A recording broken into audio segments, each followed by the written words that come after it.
What's going on, everybody? It's your boy JP, back with another video. Today, I have an odd one for y'all. Thing's been out for a year and 5 months, and it's been solely forgotten.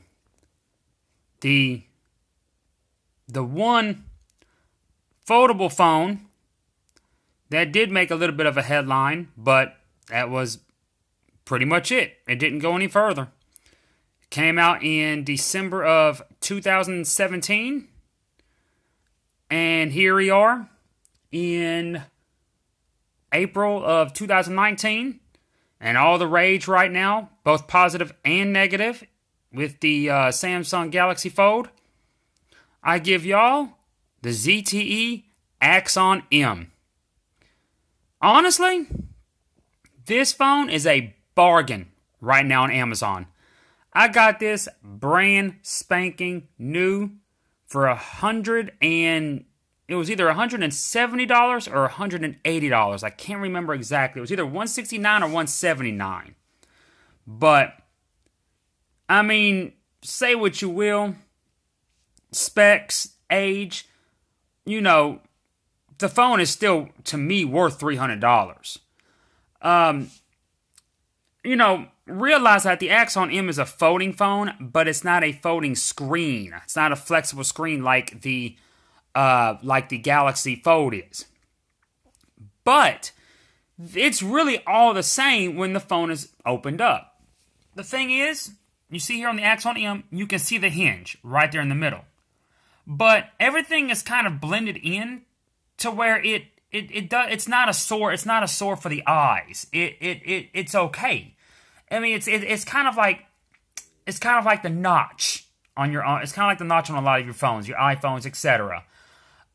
It's something that you just kind of get used to over time. It didn't really take me long at all to get used to it on here. I mean, everything just kind of blends in, and I mean, for the technology that ZTE was working with 2 years ago. I mean, and they, I mean.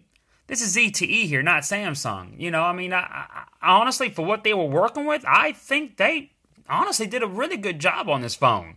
It's something that you don't really appreciate until you've handled it. Honestly, with all of the negativity going around about the Galaxy Fold right now, I mean, I would kind of rather have this form factor over the Galaxy Fold's form factor. When it's opened up, it looks like the Galaxy Fold. I am literally thinking about doing a separate video of me in public with somebody else recording me and getting people's reactions to this phone. Because people at work, people at Walmart, when I had this phone waiting in line the other day, they thought it was the Galaxy Fold. They're like, whoa, man, whoa. How do you already have that phone? Whoa. I mean, it was ridiculous. It was absolutely ridiculous. People already think that this is the Galaxy Fold. And it's the AXON M, brand new, less than $200 now. It was $750. And honestly, $750 a year and 5 months ago for what this thing does, that wasn't really a bad price, because $750 was the price of all of your other flagships at that time anyway. That was when the Galaxy Note 8 came out. And the Galaxy Note 8 retailed for what, $850 or $900? Granted, this had a Snapdragon 821 when everything else was coming out with the Snapdragon 835, or already had the 835 because it was at the end of the year. But again, it was also $100 to $150 cheaper than the competition, and that was when it first came out. And look at this thing it's great. Only thing I wish that they would have done, because this phone, the processor does show its age, and I don't necessarily think it's so much the processor, more so than it is the RAM. This phone is built for multitasking, so it should have had the RAM to match. And it really does show that 4 gigs, just when you thought it really was enough, it really isn't on this device. The Chinese version of this phone, that actually released a few months later in their domestic market, February or March of 2018, if I'm not mistaken, actually had 6 gigs of RAM. I wish that this had 6 gigs of RAM. It would fly, I think. Because, the Snapdragon 8 Snapdragon 821, I mean, it's not a slouch, The AXON 7 has the Snapdragon 820, and people still use that phone to this day. They absolutely love it. I'm just going to run past some of the modes here. You got the M button here, which is right next to your navigation bar. Because the M stands for multi. It's AXON multi, AXON M. You have different modes here. You can do a mirror mode, where it's the same thing. Like that. That's right, I don't have my SIM card and I don't have service on it right there. So I could hotspot it to the phone I'm recording with, actually. But, let's see here. We'll just, it just kind of mirrors everything. That's it. Then you have this one, which just pretty much shuts off the other screen. Which is, essentially what you're getting when you do that. And the one thing about being in this form factor, you got to be really careful. Because the phone is made of metal and glass. But when it's folded like this, it's a 5.2-inch screen. And that basically makes the back glass. So you have to be careful there. Because it's glass front and back when it's like this. You do have your USB Type-C, your stereo speakers, just like the AXON 7. Well, the AXON 7 actually had them in front, but AXON is known for the stereo speakers, and I just want people to see that this has stereo speakers as well, keeping it in line with the AXON series. Your 3.5 millimeter headphone jack, kind of unique on this side here. You got your volume rocker, your SIM tray, and your camera key. And this is your power button, and it also doubles as a fingerprint sensor.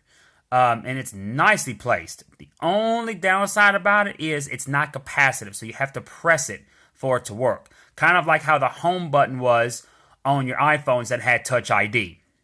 Well, before your iPhone 7, because your iPhone 7, that front button was actually a fake button. It was completely capacitive.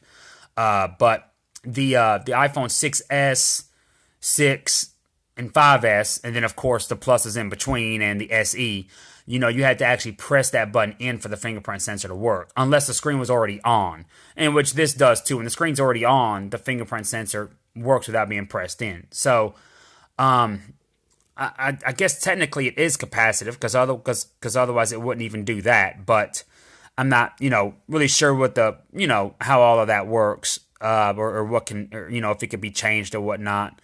But you see your antenna lines here, because the phone is metal. Because when you unfold it, I'll show you the back right quick here. It's it is metal on the back here. Not the most beautiful thing, but you're not going to look at that a whole lot anyway, though. But back to your other keys here for the multi. This right here is your multitasking. You can do besides split screen, you can do you got this here. So, you can do your calculator on one, and you can still do the things that you need on this side here, kind of cool there. Just like that. My favorite mode is actually this one right here, because it makes it just one big, gigantic, almost a 7-inch, tablet screen. It's the whole screen. Works really well with YouTube. And it's just one screen. I like that. And like I said, Snapdragon 821, 4 gigs of RAM. It does have expandable storage. Side-mounted fingerprint sensor, stereo speakers. It does have a 20 megapixel single lens camera, and it doubles as your front and back, because the phone does fold. And the viewfinder tells you what side to turn it on if you have it folded. So it's pretty cool, actually. I mean, it's pretty cool. The other gripe I have on this phone is that it only has Android 7.1.1. We're on Android Pie now, and it doesn't even have Android 8. I kind of figured ZTE would keep this updated like they do their other AXONs. They said they would. They said that they would actually continue this line even though it wasn't selling well to begin with, and they haven't. Now, of course, this phone did come out right before because they had a terrible year in 2018. The government kind of shut them down, and then then they were able to come back. But by we had missed out on a lot of devices that ZTE would have otherwise released in 2018. I really hope they make a comeback. Speaking about ZTE and not just folding phones, but flexible displays like the Galaxy Fold, because ZTE has been working on actual folding displays, folding OLEDs, because this doesn't fold, for one thing, because it's an LCD. It's not an OLED. That's another disappointing thing too to me. The screen is fine, it's clear, but the AXON series was always known for having AMOLED screens, and then the M here is just an LCD. The screen still wouldn't necessarily have to fold itself, but it would have been nice with an OLED. But speaking of OLEDs and actual flexible displays and folding devices, I got something good coming in Monday. I think it comes in Monday anyway. ZTE's sub-brand, Nubia, they have a folding a smartphone with a folding display themselves, but it also doubles as a smart watch. It is a 4.01 inch AMOLED smartphone, or smartphone that you wear on your wrist. Basically, because it's so much more than just a smartwatch. It's the first that I know of that has a Snapdragon Wear processor, but doesn't actually run Android Wear OS. It runs a heavily skinned Nubia OS on top of full Android, not Android Wear or Wear OS, whatever you want to call it. But I am talking about the Nubia Alpha. It did release for sales in the U.S. last week. It was Thursday to be exact, the 25th, I think. Anyway, I can't say exact because I've forgotten. But I should have it by Monday, and I should have a video up for it either that day or the next couple of days afterwards. And I can't wait for that thing. That thing is freaking sick. I cannot wait to get my hands on it. The videos I've already seen of it that thing is just gorgeous. Gorgeous. I hope y'all enjoyed this little video here, this little overview of the AXON M. A year and 5 months after its release, and honestly, for the price, I do recommend it. I really do, especially if you just want to wow your friends and coworkers and random people at the stores. I'm telling you, this thing will open people's eyes. Every single person that's seen this phone loved it, and they just couldn't. It also shows you too that ZTE's, even before all of the crap happened last year, their name still isn't better known than it should be. A lot of people still associate them with cheap phones. ZTE has some of the best technology coming out. I've always been a huge fan of ZTE, for those that know me. Some of my first videos were of ZTE devices. Definitely a fan of ZTE. Anyone that knows me knows that my favorite brands are ZTE, OnePlus, Huawei. I'm not like everyone else that likes, Samsung and whoever else you could think of. I do kind of like LG, so I can't say I don't like LG now. But yeah, and I can't say I don't like Apple, because unfortunately Apple is the only ones that make iOS. Obviously, it's proprietary, and there are a lot of things I do like about iOS. I am an iOS and an Android fan. Android more so. I do daily drive it more, but that's, for another day.